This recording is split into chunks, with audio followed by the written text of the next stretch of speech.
All right. Usually I don't get nervous on these things, but I am that right now. Joining me now, she is a fantastic singer-songwriter out of Texas. Kate Watson, how are you doing this evening? Hey y'all, I am doing pretty awesome actually. I'm in the middle of kind of a little vacation and I'm on Lake Travis, so enjoying myself. Yeah, well, that's awesome. I wish I could say the same. I was just in Wisconsin, however. So, I'm just getting back into the swing of things myself. So let's just get right in. Let's, you know, first off, quite the discography, I gotta say. I really enjoyed Highway along with your other songs, but let's talk about Highway. What was the creative process behind that, the video, the whole nine? So the song was written about a day where everything that could go wrong did. And I mean, by the end of it, I was like, you know what? Screw this. And I got in my car, I Yeah. started driving, didn't know where I was going.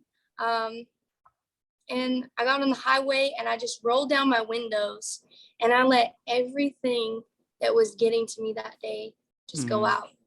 And I took a second to think about all the things in my life that I'm thankful for, the things that sometimes I forget about or I take for granted. And by the time I made it home, that's how Highway came to be. Awesome. Yeah, I could tell because my personal favorite lyrics of the song, I got no agenda, like you said, and I got no place I gotta be. So was this something that obviously you just talked about, the genesis of it? Was it was just that spontaneous? It was. I don't usually do that. I don't just go off and, just go for a drive or whatever. Like, I am the type of person, I get things done, I face my problems, and I make it happen. That's how my whole career, how I've made it through and gotten to the point where I am, is that mindset. Yeah. But it was just that one night, I don't know why, I was like, you know what? No, not today. Yeah. Well, let's revert back to the beginning of your career. How'd you get started? So I actually grew up watching my parents whenever I was super young. My mom plays the drums. She reminds me of the Muppet Animal because she used Yeah. to like swing her hair back and forth whenever she played the drums. Mhm. And then my dad, he was the leader of the band, played guitar, sang, and is one of the most talented songwriters that I know. And actually helps me write all my original songs and Highway. And so watching them travel all across Texas, playing these church camps, for me, I got to see music speak to people on a whole different level. I Right. got to see music mean more to people and change lives and give people hope. And at 7 years old, you don't know how else to put that, but my parents are rock stars and I want to be a Mhm. rock star too whenever I grew up. So, So no, go ahead. Sorry. no, you're good. Um, so yeah, that is what I ended up pursuing. I just wanted to be a light in the world with my music and my life. Mhm. Now, were there any artists that were on like CMT or any, I guess artists from back in the day that you were like, all right, besides obviously you being in the heart of the industry, was there someone that you were like, oh, all right, yeah, I want to do what they do, like as far as video production and everything like that? I actually did not get into like country music until I was older. I didn't even Mm, know that was the lane that I wanted to pursue at first. really? And yeah, I mean, um, growing up, I did have different influences, like Carrie Underwood. She Mm, definitely was one of my favorites. And I actually grew up listening to more like Christian music. right. And so it was more whenever I got older, I started listening to more like Demi Lovato, Mhm. Carrie Underwood, um, you know, really a little bit of everybody. But I wouldn't say that I really just was like, oh, I want to be like this person someday, because growing up, I've moved 14 times in my entire life. I was always the new kid growing up. And whenever it came to me and knowing what I wanted to do, I didn't. I was scared. I got bullied throughout most of my life, and I just did what everyone told me to do. I had Mhm. people tell me that I'd never amount to anything in my life, that I was worthless, and, you know, to keep my mouth shut because what I had to say didn't matter. So for me, I was just going along. I had no Yeah. purpose. I didn't know who I was yet. I didn't discover that until I was 15 years old. Right. It was a time in my life where I hit rock bottom, and it's because I started to believe what everybody said about me. And I finally decided, you know what? No, like I need to figure out for myself, what do I believe? What do I stand for? Who Mhm. am I? And what is my purpose in this world? And that is whenever I took the time to find out I'm a masterpiece. I'm beautifully and wonderfully made. I have so much purpose, and Mhm. I'm worth so much, and nobody can tell me different.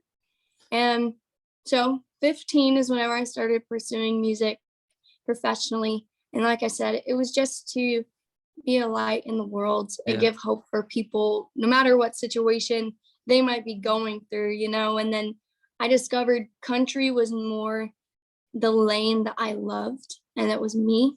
Mhm. About maybe a year and a half ago, actually, whenever Right. Parker McCollum discovered me. Oh, okay. Yeah. So let's talk about future faces of country. How much did that mean to you when you received the award, the 12th, what was it, the 12th annual Texas Regional Awards? Is that what it is? Talk about that. Okay, so Future Faces show, I Mhm. won that at Texas Regional Radio Awards show. Mhm. Um, it was the coolest thing ever to even just get the opportunity to go up there. I got to perform with several different talented Texas country artists, Right. and just give them what I have to offer, you know, to showcase what I love. And the thing about it was, um, I was the only one who did not play guitar for myself. Everyone else had their own guitar, sang, and I got up there and gave a show. And that was the difference. And um, you know, some people look down on people who don't play for themselves, and it's not that I Right. can't play guitar. I can. Mhm. I choose not to. Um, because I like to be able to connect with an audience more than just behind a guitar, which is cool. And in its own way, like Right. that is awesome. Yeah. It's just not my way that I like to connect to people. Mhm. I like to jump around, go around the stage, you know, go in the audience if Right. I can. That sort of thing. I love getting to do that. Um, but whenever I won, I remember, so for one, I had the largest group there, one of the largest to support me. And they tallied up the votes that night. And, you know, they go to announce the winner. Right. And they announced my name. And I remember I just sat there, just kind of clapping, you know. And then Right. I didn't even realize they said my name. It was so just surreal. And I hear everybody's looking at me, like cheering at me, you know, and I'm just like, what? And then I'm like, wait a second, I'm Kate Watson. And it was just like, holy crap, Yeah. I just won. And so I got to perform the next night at Texas Live, which is a huge stage in Right. front of, you know, Josh Ward and um, all these different big name people. Mhm. And it was just such an honor. And just, you know, for the TCMAs, I actually just found out a few days ago that I'm nominated for Emerging Artist of the Year in Texas Country. Wow. Congratulations, that's huge. Thank you. And aren't you also on the Academy of Country new music playlist? I believe so. That's huge. I mean, the list, and you're like just blossoming right now. So this is amazing stuff already. Oh, thank you. Let's go even further back. What was the song Red Lipstick and a Cowboy Hat? I like that one too. Thank you. What was this another spontaneous? Was this something that was, in the pipeline for a while? Talk about that one. It was a little bit in the pipeline for a little bit before we ended up releasing it, just because it's such a special song. I didn't want to waste it. I didn't want it to, just be a random release or anything like that. Like, no, I wanted to make sure and plan it out and do it justice. Right. It's my favorite song I get to do at my shows. Mhm. And it's special to me because it's my story put into a song. Like I told you earlier, like people told me that I wasn't good enough, that I'd never amount to anything in my life.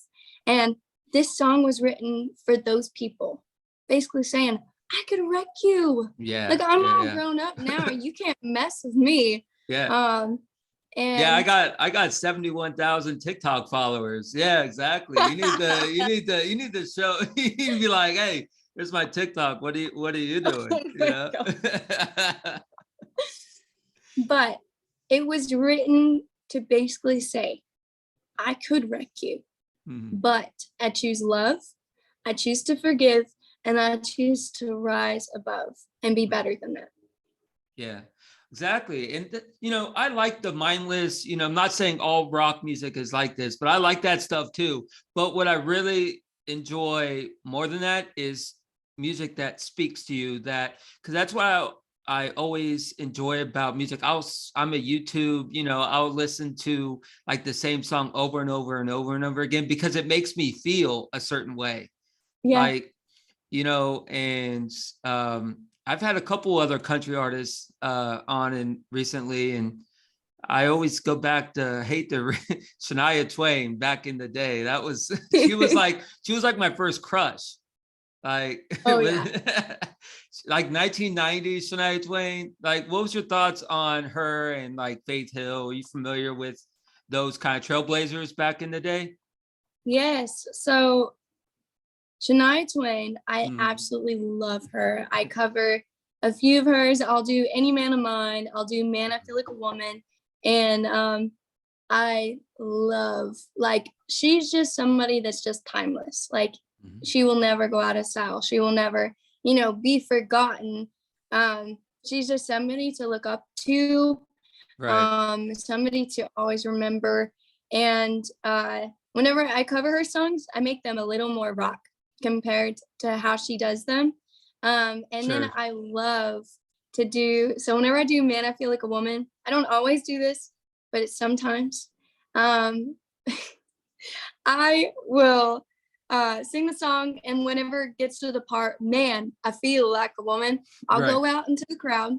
I'll choose a guy, right? Because it's Of even more course. fun. And I'll hold the microphone in front of them and let them say it. That's And awesome. sometimes they can think about it. And they're just like, Right. man, I feel like a woman. I'm like, glad to know that. And everyone starts laughing. Or, they'll change it. It'll be hilarious. And they're like, I feel like a man. I'm like, well, good. I'm glad. That's funny. That's funny. What do you see like in the near future? Do you have anything, coming up, being released soon? Yes. So I have some big things coming up whenever it comes to like opening for people. I'm actually opening up for Kevin Fowler. I've opened up for Flatland Cavalry, John Wolfe, Darren Morris. Let's see. I got a lot in the works. I also was supposed to open for Aaron Watson, but he ended up losing his voice, so I'm sure we'll get that rescheduled as well. Opening up for the Bellamy Brothers. Right. Wow. So there's all of that coming. And then also, I'm in the middle of working on a 12-song album. I have 6 done. Wow. I have 6 more to go. I'll be going to Nashville here pretty soon to finish them up. But they are amazing. I have Trent Willman advising on there, which is Cody Johnson's producer. And then I have Brett Tyler, like producing the entire thing. And I've heard part of the ones that I just recorded, the first six, right, and they are amazing. And I cannot wait to share them with everybody. I can't wait to hear too, and I'll promote it, when yes, thank you. Of course. But I would remiss, you figured I was going to ask the following question. What was it like being on American Idol? You thought maybe this guy wasn't going to bring it up. No. I saved it to toward the end here. Talk about, if you don't mind, talking about the process from start to finish. Yeah, I mean, it was honestly one of the hardest things I've ever done. I mean, people expect me to go, oh, it was so fun. No, it was hard work. And it was unforgettable. The whole thing changed me as a person, as an artist. It made me stronger and all of that. But the whole beginning of it, I auditioned, of course, in front of Katy Perry, Lionel Richie, Luke Bryan. It was a private audition. I had the largest support group with me in Denver, Colorado. For that, I had to wait outside in the cold Denver air for 14 to 16 hours. I was one of the last people to go. Even Katy, Lionel, and Luke were tired. And I'd had like 7 cups of coffee by the time I went in there. And I was kind of hoarse. I was running on coffee and Jesus. So then I went in there. I actually had to watch the person before me go. And it was crazy. I'm standing there. This girl is waiting for them to tell her what they think. And they were like, you're not going forward. It's a no from me. And they all went through and said no. She runs off screaming, crying. And I was like, whoa, that makes me super confident, excited for this. And so I just went in there. I had my dad accompanying me. And I was like, you know what? Like, I'm just here to do what I love. Like, and I'm going to do it. And I sang What a Feeling off the movie Flashdance. They told me that nobody in the history of American Idol has ever done that song. It's my own rendition. It was super cool. And my dad, if you ask him about this experience, right, he won't say anything about my singing or anything like that. He'll say, yeah, I shook Katy Perry's hand. And I'm like, okay. It's not like I got a golden ticket or nothing. He's like, no, I just shook Katy Perry's hand. There's a picture of it. And I'm like, okay. And so it was really scary at first, whenever they're going to do the yes, no, maybe so, like you're going Hollywood stuff. And Lionel Richie's my absolute favorite. And I'll never forget, just stood up and was like, Kate, I think you can win this whole thing. And wow. I'm so happy to be the one to tell you, you're going to Hollywood. And I was like, gold ticket. And then went to Hollywood. Mm-hmm. And, you film things separately. So it took like a few months. Then you go to Hollywood. Sure. And flew there. It was, I think, my second time in LA. And I had a crazy moment with Uche. I don't know if you remember him off of there. But he was a crazy dude, super loud, rambunctious. We were standing in line to go in the Orpheum Theater. And I remember I'm standing there, I'm kind of just like nervous, and he's back there dancing behind me. Well, accidentally like puts his foot behind me. I step backwards and like almost slap the ground. And he catches me, and it's one of those princess catches. And he was just like, oh, I'm so sorry. And I'm just like, oh my gosh. And everyone's like, oh yeah, I should be together. I'm like, no. Yeah. No, that's not why I came to LA. I did not come here to find a boyfriend, y'all. And so then the craziest part about Hollywood was I had to watch every single person go before me. And I got to watch the people that were really good, the people that were really bad. And I knew what song I was singing. I was going to sing Hello by Lionel Richie to Lionel Richie. And I witnessed some people go up there, decide to sing some of his songs. Mm-hmm. And then he told them to get off the stage and to not ever sing his song again. Wow. Then I had to get up there. And it was funny because I'm waiting in line. What they do is they line you up backstage. They will put a camera in your face, give you 5 seconds. How do you feel? And then put a mic in your face and you're on stage. Well, I have it in my head. I know what I'm supposed to say. And I'm walking up. Now it's my turn. And I'm ready. And the guy accidentally makes a dirty joke to me, the camera guy.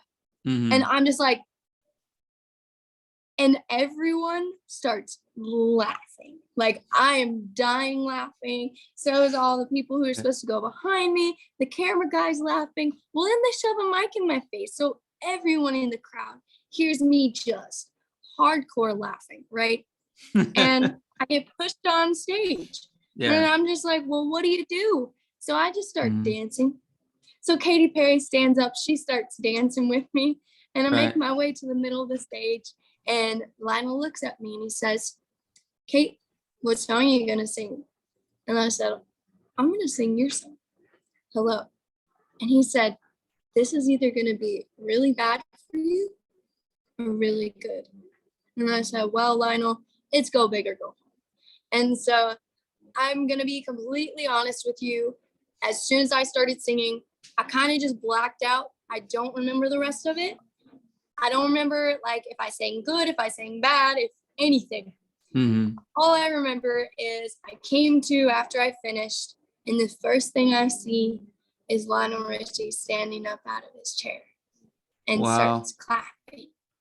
Gives me a smile and a thumbs up. And I'm not one of those people that just cries all the time, but like I was bawling my eyes out. Like that was a dream come true for me. And even though after that I ended up going home, I was like, you know what? Like that's all I could ever wish for, hope for. Yeah. Sometimes it's, a moment or two that's where, you know what I mean? That's just like, all right, I got what I wanted out of this. It doesn't, you know what I mean? It's how you feel. Do you feel like if you feel complete, like with your, journey and everything like that, then that's what matters, Yeah. At the end of the day, it's what you feel, so I'm very, very impressed. And, if they got it, you should have won the whole thing, Kate. I don't know what they were. I don't know what they were thinking. They're wrong. They're wrong. So one last thing, what's it mean to you when people say Kate Watson from the Lone Star State? What does that mean to you, Texas? So I want to be worldwide. I want to reach as many people as I can with my music, with my story, with my life. But my roots are always from Texas. And that's where my family is. That's where I grew up. And that's where I will always call home. All right. Where can people find your music, Kate? Y'all can follow me at Kate Watson Music on all social media platforms to see what's coming up and what I got going. But also you can go to my website, thekatewatson.com, for all my upcoming tour dates, as well as merch. But you guys just come to a show, come see me in person, get some merch. I'd love to meet you guys. All right. Thank you so much for being on the podcast today.